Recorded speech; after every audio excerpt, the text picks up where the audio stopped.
Hey everyone, it's Ben Hardy here, and in today's video, we'll be looking at the new Cadillac Escalade V.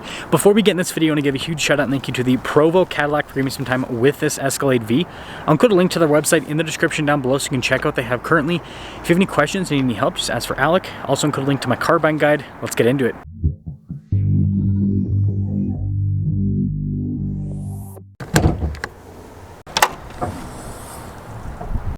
Under the hood, we have a supercharged 6.2-liter V8 that goes through a 10-speed automatic transmission.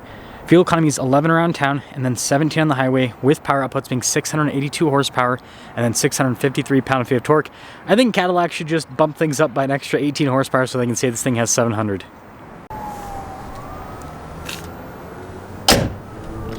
Now, before we move forward with this review, I do want to mention if you want to see more videos just like this, then I recommend you subscribe because I post content every single day. So starting with the hood, you guys can see how it's kind of raised on the other side. And I like these new lines that they're doing on the Escalade. It makes it look quite a bit more modern. What definitely looks a lot more modern is the headlight design. Look at this. Take a second for it to kind of do its little animation. That's pretty cool. They have a little lighting element there in the grill. Grill's all blacked out, and you can notice that everything is wide open. You need lots of airflow for a supercharged V8.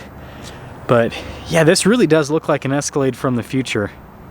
Tire and wheel setup, 285 by 40 by 24. That is correct. I did say holy guacamole as soon as I read that this has 24-inch wheels. You can see here with the red brake caliper, and these rotors are absolutely massive, but the wheels are so big that it actually makes the rotors and the caliper look not that big. But if you put that in, like, I don't think you could probably fit that in it. Yeah, definitely a 22. It would look a lot more normal, I suppose. But yeah, cool wheel design overall. You got the V logo, and the Escalade is such a big vehicle that it actually works with the 24-inch wheels, as crazy as that might sound. Now here's a quick look at the key fob. You guys can see we've got our lock and unlock, the opening for the hatch, remote start. You can also just open up the rear window, which is a nice feature. Got the V logo there on the back. Nice painted key fob. Now this is the standard version, so Tahoe-sized Escalade. Now you can lower down the second row automatically. This is just a little power outlet. The third row you can raise and lower automatic with that, so it's nice that that's all power. And then this is cool with these here in the back. But yeah, it's just kind of normal Escalade storage. Got a little button there to lower the hatch when you're all done. This leads us to the tail lights, which also have a fun animation just like the headlights. Just take a second for it to all load up. Yeah, pretty cool if you ask me. Another V logo down below, and then we've got lots of exhaust tips here in the rear. And then you got that bezel that covers the receiver hitch. But yeah, it definitely looks pretty aggressive there at the bottom section when you look at the rest of it, but kind of a sleeper in a lot of ways. Now, popping inside, this has the fancy doors just like the rest of the Escalade lineup that I've seen so far, where it basically is soft close all the way.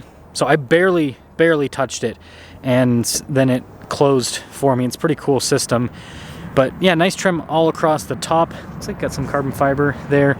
The new handle's very interesting looking. Window control there. Some speakers here for the sound system. And then here are the seats. Really nice trim all over. You've got all of your adjustments here, nicely labeled. TVs in the back. We also have our own climate zone, and then storage area, some USB ports down below. And then the rear seats do look just as fancy as the second row with all the trim and tons of space back there. You got a USB port there in the rear as well. Vents up top all throughout. So plenty of space. Again, it's normal Escalade inside, and they use the nicest materials because it's the V, and just lightly. Look at that. Oh, I didn't hit it lightly, and there we go. And this leads us up front. Same setup with the door. Again, with all of the nice trim up top. We've got our memory seat function, blind spot monitoring with the mirrors. All of the window controls, mirror adjustments here in the normal placing.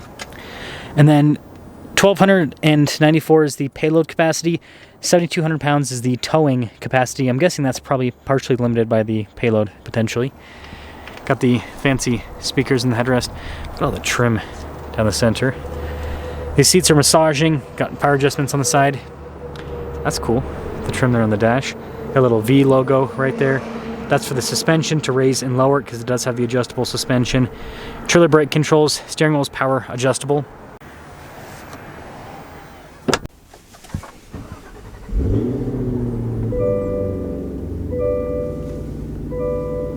So taking a look at the steering wheel, this does come equipped with Super Cruise. Nice stitching here at the bottom.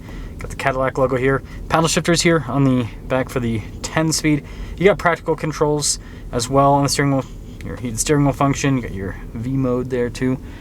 And I like the trim there at the bottom. But yeah, overall, really premium looking and feeling steering wheel. And then you've got your regular column shifter, turn signal stock, and then the new, or sorry, not column shifter, turn signal windshield wiper stock, column shifter on the other side. First review of the week, give me a break. So here is a look at the new gauge cluster. My camera's gonna do its best job it can to focus on it, but it's very customizable. That is one thing that I do like about this. So I'll show you guys the different gauge views here.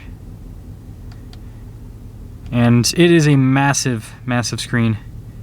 It's cool that it'll let me, I think it'll let me use night vision here even though it's daytime. Taking a second for that to load up. That's kind of cool. Don't know if I'd ever use that.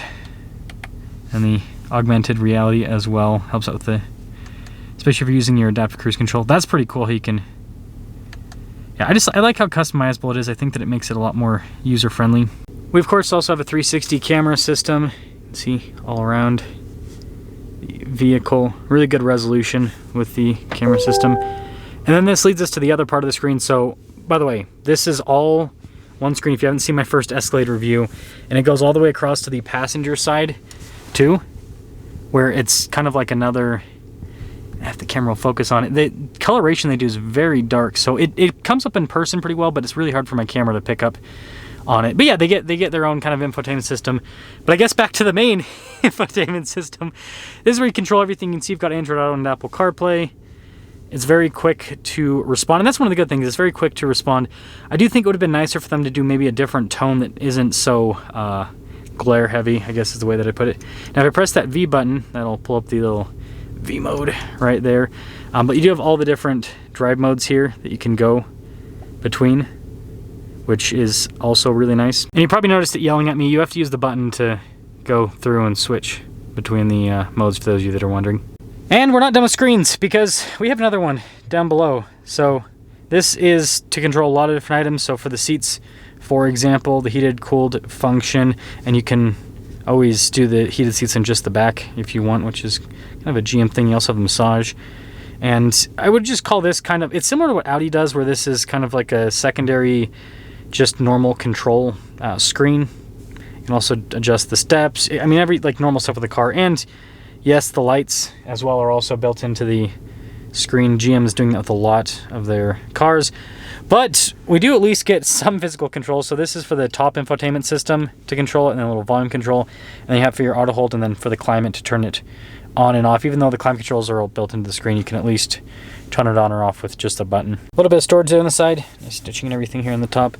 Phone charging pad. Got some cup holders here. More storage here on the side. And then giant center console. It is also a refrigerator, so it's got that dual purpose. And yeah, I like this. It says Escalade there at the top as well. And then you got nice trim all across the dash. And I'm pretty sure, yeah, the glove box in this one is in the infotainment, right? I think it's on this screen if I remember right. So I think we have to go over here. No, wrong one. Nope, wrong one again. Oh boy.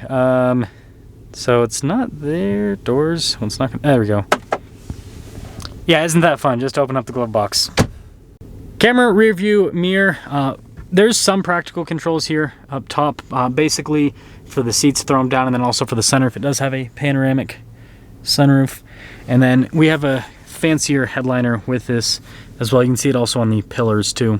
So here's our window sticker for this Escalade V, and everything's standard equipment. So that leads our total MSRP to $161,990. And with that being said, well, let's sum things up.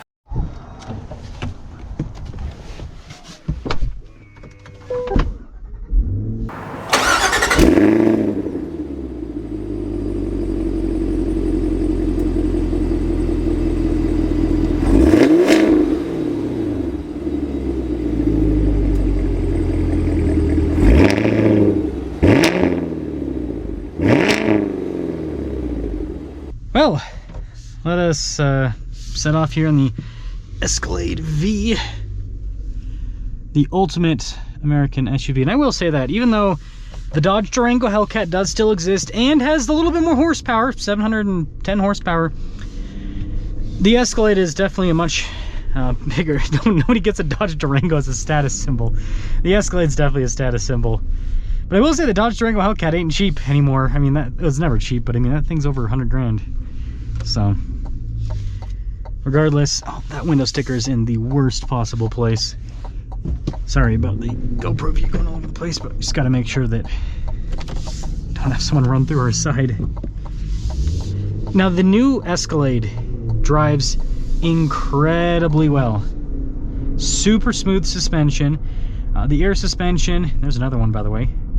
The air suspension plus the what do they call it with Chevy? Magna Ride Control or whatever? Magnetic Ride Control? I can't remember if it's Ford Magna Ride? Or is it? No, Chevy's Magnetic Ride Control. Regardless, the adjustable suspension helps out a lot with the ride. Now, I will say, this thing feels like it is just, it wants to just go. Let me see what drive modes it's in. Let's see. Okay, I was in touring. The engine's just so aggressive. I would say that if you're looking, believe it or not, if you're actually looking for a smoother driving experience, the regular Escalade with the NA V8 would actually do a better job with that. It's not so on edge. And this isn't, but like, the throttle is so touchy on this. It's just immediate. The second that you get into it, even a little bit. Yeah, speaking of that, we'll pop it into the sport mode here. But yeah, I love how comfortable this is. Like, this, you gotta remember, this has 24-inch wheels. It should not ride well at all. And it rides super luxuriously. Oh, wow. Man, that is probably the best sounding exhaust in 2025 so far.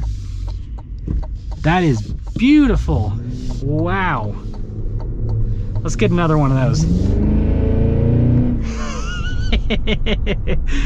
Oh. Good thing this is too expensive for me to buy. Good thing. So, yeah, this is a cool car. This is a really cool car. It's the ultimate American SUV. It really is. It's gigantic. It can fit a ton of people. It can tow. It is stupid powerful and stupid loud as well. And so yeah, it really is, like I said, it's the ultimate American SUV. Let me you guys think about the Escalade V here, but this is like, yeah, this is crazy. I still don't know how to feel about all the screen stuff. I'm still not sold on the idea, but this is like Cadillac flexing their tech and their muscle, literally, with almost 700 horsepower under the hood.